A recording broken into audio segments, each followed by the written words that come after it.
Tired of a cluttered Ollama? Get ready for a fresh start with this easy cleaning guide. You don't have to use Ollama long to get to a point where you have a little too much cruft in your Ollama environment. You might have some uncompleted downloads, models you don't use much, or maybe you don't even use Ollama anymore on this machine. I'll cover all those challenges in this component of the Advanced section of the Ollama course. This is a free course I'm building out on everything you need to know about using Ollama effectively in your environment. This video is part of the Advanced playlist and covers topics you don't absolutely need, but are helpful, especially after you have some experience with Ollama. I created the training team at a software company called Datadog and have done training at other companies as well. And after being a founding member of the Ollama team, I am super eager to help folks learn about Ollama. And that's why I am here. So first, let's take a look at the scenario where you have started a download from the Ollama library and not completed it. This can happen for various reasons. Maybe your internet connection dropped during the bomb cyclone that we experienced last week, or you simply decided to move on to something else. Either way, these incomplete downloads can clutter up your Ollama environment and take up valuable space. No matter how much space you have, you can always run out. My main machine is an M1 Max MacBook Pro with 4 terabytes of disk space. Compared to my first laptop when I went to college, which was a Toshiba T1000 with 2 floppy drives and no hard drive, that's almost infinite space. I would have needed 2.7 million of those floppies to get what I have today, and yet I am always running low, and I wish I had double the space. If your internet connection is slow and it takes a while to download a model and then you restart the download process, Ollama will continue from where it left off, usually. It's pretty smart like that. You know what else is really smart? You liking this video and subscribing to this channel. I love every subscriber I get, and I appreciate each and every one of you. Thank you very much. If you reboot your machine somewhere along the process of pulling a model, maybe you shut down at the end of the night and start it up again in the morning, that continuation might not happen. Instead, Ollama may prune your incomplete downloads. This can be frustrating if you are halfway downloading a large model. There is a way to prevent this from happening, but you have to configure it before you need it. So what happens is that when the server process starts, it automatically scans for any incomplete downloads, and if it finds any, it'll remove them. And it won't let you know. That's probably the most frustrating part. The way to prevent this is to add an environment variable called Ollama noprune.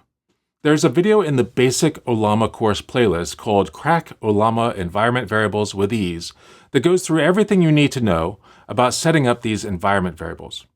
It's really straightforward, and once you set this variable, Ollama will no longer prune your incomplete downloads even if you reboot the machine. This can be a lifesaver if you're downloading a large model and don't want to start from scratch every time you restart the machine. The downside, of course, is that if you stop a download, and you never come back to it, it'll just sit there taking up space. If you have a fast internet connection, maybe don't set that.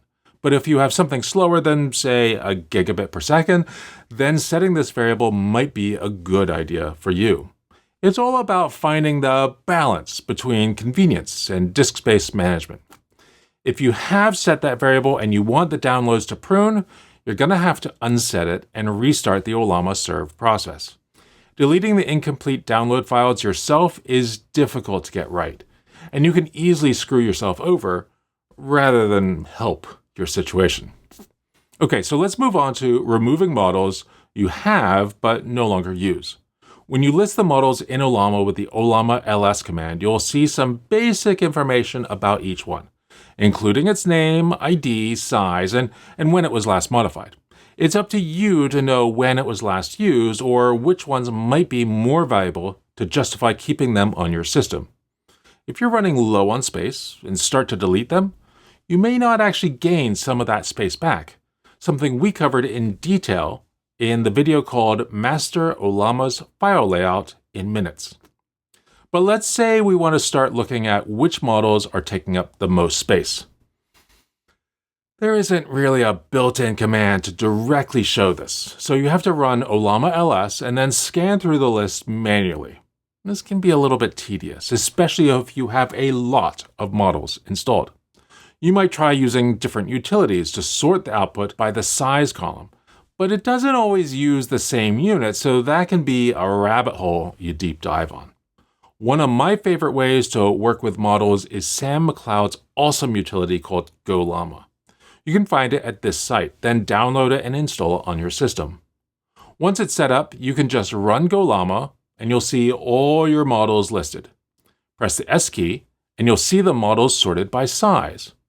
Press the capital D key to delete, and you'll need to confirm that you really want to delete the model. At the bottom of the screen, you can see the other keys you can use. This works really well, and if you have Ollama, you really should have Gollama installed as well. Another neat piece of Gollama is the ability to show how much RAM will be needed to run a model with different size contexts. That uses a different command line parameter, so check out the help to get that going. The final piece we need to look at is a scenario where you've simply outgrown your current Ollama setup. Maybe you found a tool that works better for you, and you just want to get rid of Ollama completely. If that's the case, you probably aren't watching an Ollama course video, but it's here just to be super complete. The first step on all platforms is to stop the service running in the background. And then you need to remove the executables and then delete the other files, including models. I'll explain how to do it with the official installers, but if you installed Ollama using an alternate package manager, you're going to have to figure out how that package manager uninstalls software. On Windows, you can go to Add Remove Programs and find Ollama in the list. You can then uninstall it from there. This will automatically remove your models, and you're set. On Mac, delete the Ollama application folder from the applications directory. Then delete the .ollama directory off of your home directory. On Linux, first remove the service with sudo rm/etc/systemd/system/ollama.service. Then run this command that will remove the executable. Next, run sudo rm-r/user/share/ollama, which will remove the directory holding the models and other info. Finally, delete the user and group with these commands. Again, if you use alternate package managers, you'll need to research those on your own. They may or may not have an easy way to remove Ollama. Also, if you change the directory used for models with the Ollama models environment variable, then you'll need to delete that directory too. But that covers all the situations where you need to get rid of stuff from Ollama. I hope you found it useful and that you don't ever actually have to remove Ollama forever. I would personally hate to lose you. Well, most of you. Thanks so much for watching. Goodbye.